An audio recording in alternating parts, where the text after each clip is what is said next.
Hi everyone and welcome back to my channel. If you're new here, my name is Elizabeth and I run the blog lifefromtheviola.com where I share my favorite practice tips, general advice, and tech for musicians. Thank you so much to everyone who has subscribed to my channel. I have finally reached 1,000 subscribers and I'm so excited. Thank you so much for your support. If you would like to see kind of what my channel is all about, I highly suggest checking out my Tech for Musicians playlist. I'll link it right up here in the cards. I love sharing the best tablets and tech setups for musicians. Whether you're a performer, a teacher, or producing music, I like to share my favorite recommendations to help you do what you need to do musically. So today I wanted to share my favorites of 2022. I'll be doing some tech categories, some media categories, events, things like that I just really enjoyed in 2022. So my first category today will be tech. So of course, you know, I have to talk about my iPad. I have the iPad Pro 12.9-inch display. Mine is the 4th generation from 2020. All of the iPad Pros are great though, especially in the 12.9 size. The 12.9-inch size is what really makes it a great tablet for musicians. So this is very comparable to the size of a regular physical sheet of paper, and I found it very easy to make the switch from paper sheet music to digital with this iPad. If you'd like to learn more in depth about my iPad or see what I have on my iPad, I have all of those kinds of videos in the Tech for Musicians playlist. One feature that you really need if you're going to read sheet music off of an iPad is the Apple Pencil. For all of the pros, at least like 2019 and on, I'll give you the exact specs down below. We use the 2nd generation Apple Pencil, which is great because it wirelessly charges to the side of your iPad through a magnet. It's really nice that way. The 1st generation iPad, you take off the cap and then you put it in the lightning port, and it's kind of inconvenient. So this one is very nice. It just snaps on the side, and then that's also usually where I keep it, so it's always fully charged. This lets me perfectly annotate all my sheet music in the app Forscore, which is another favorite of 2020. I love Forscore so much for reading sheet music. And my other necessary accessory is the Logitech Combo Touch keyboard case.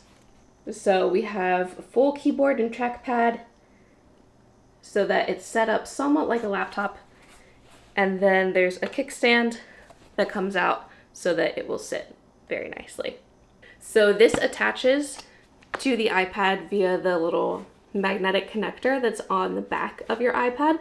It connects the same way that an Apple Magic Keyboard does, so you don't have to worry about Bluetooth or anything. As soon as you put the case on, it's connected, and it's really nice. It turns my iPad into a much more powerful computer, and I really love that. So I use this every day for teaching, for browsing the internet, for writing, so many different uses for my iPad. I just really love it. My other tech favorite of the year are the new Apple AirPods Pro 2. I have a really nice case for them. They open up like this. I usually don't like earphones that go in your ear, like actually in the ear canal. That's why I always preferred the regular AirPods. I had never tried the Pro before, but these come with a lot of different size tips, and I find that the small size works really well, and they're the best in ear earphones that I've ever tried, and the noise canceling is amazing. I can't wait to try this somewhere where I want to really block out noise and see just how great it works. Even just riding in a car, it blocks out so much road noise. It's really great. I do prefer these for listening to music over teaching with them. I still teach with my regular AirPods 2nd generation because I don't like all the noise blocking and noise canceling when I'm teaching, because I like to, you know, I still need to be able to hear what I'm playing sometimes, and it feels a little odd. So I really just save these for listening to music and really enjoying what I'm listening to. Next, I want to talk about music teaching essentials. So my favorite books or book series to teach with right now is Barbara Barber's scale books. So this is an older edition. This is my personal copy that I used in college. Scales for Advanced Violists. This has 3 octave scales, thirds and double stops, broken thirds, chromatic scales, double stop sixths, double stop octaves, and scales and artificial harmonics. So I prefer this over the Carl Flesch scale system because I prefer the way that it's laid out. It's much easier to read, and it gave me a really, really strong foundation of 3-octave scales. So I've been using the violin version a lot, which I don't have a physical copy of right now. It's exactly the same, just for violin, and I love it. And I'm also using scales for young violists. It's laid out very much the same way, except it's 2-octave scales and kind of preparing for double stops, where there's like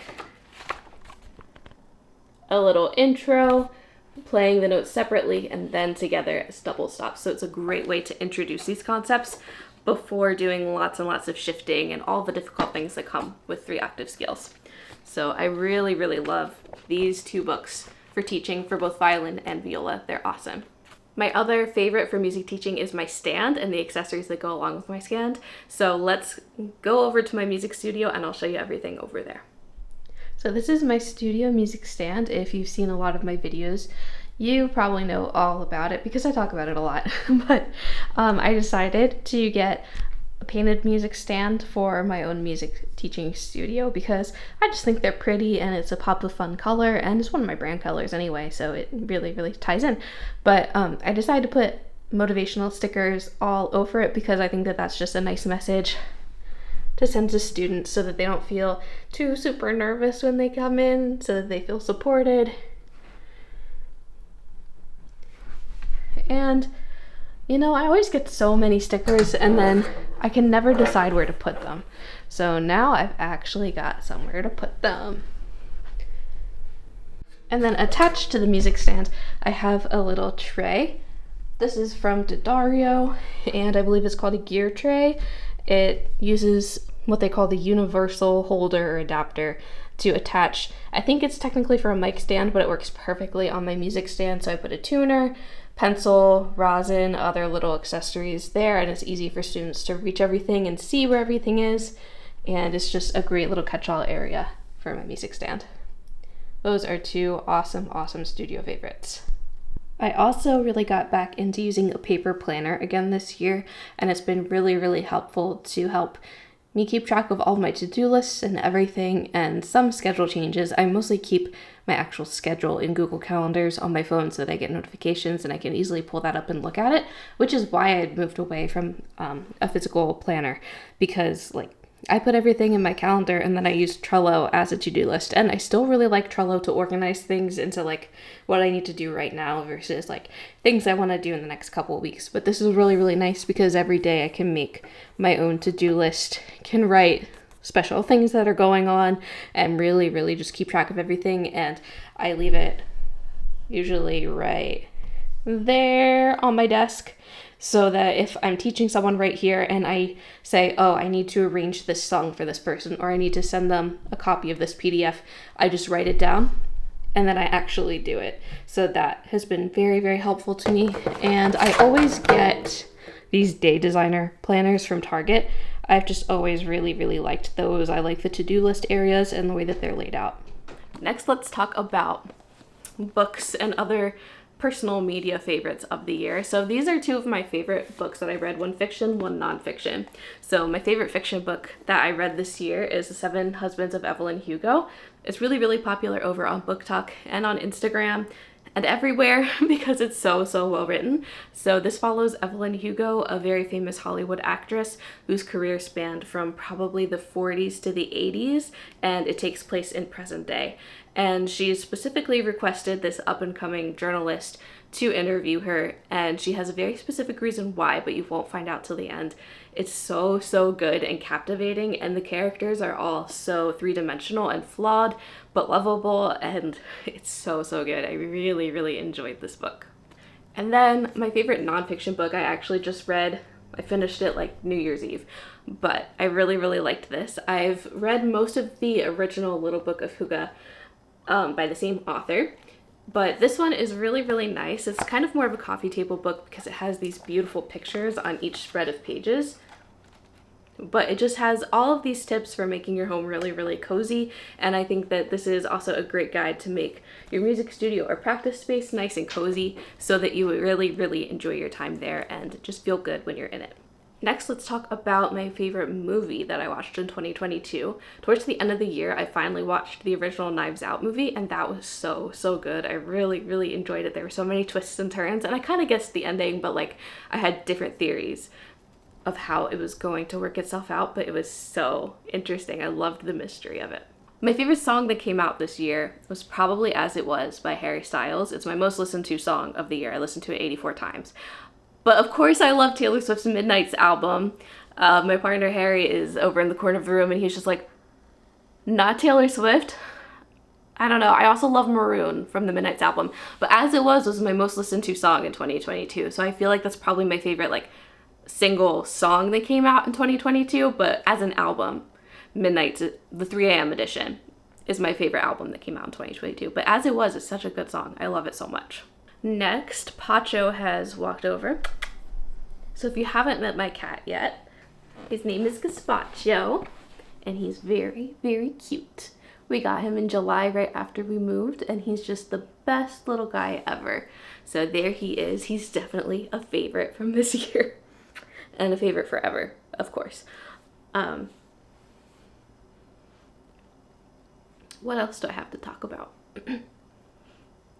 Let's see, what was my favorite event that I went to this past year? I went to 2 really cool things. The first one was in April. I went to the Harry Potter exhibition in Philadelphia. It's now in Atlanta, Georgia, but it's basically a museum exhibition with lots of props and costumes from the Harry Potter movies, and I really enjoyed seeing everything. There were so many cool photo ops. I really loved that. And then at the end of the year, I went to the Harry Potter Forbidden Forest experience in Leesburg, Virginia, and that is so amazing. I loved walking around and experiencing everything, and I got to have butterbeer, which was so good. It's apparently the same kind that they serve in the New York store, which I haven't been to yet, and it was really good. I liked it better than the regular, like, cold standard version at Universal Studios in Florida.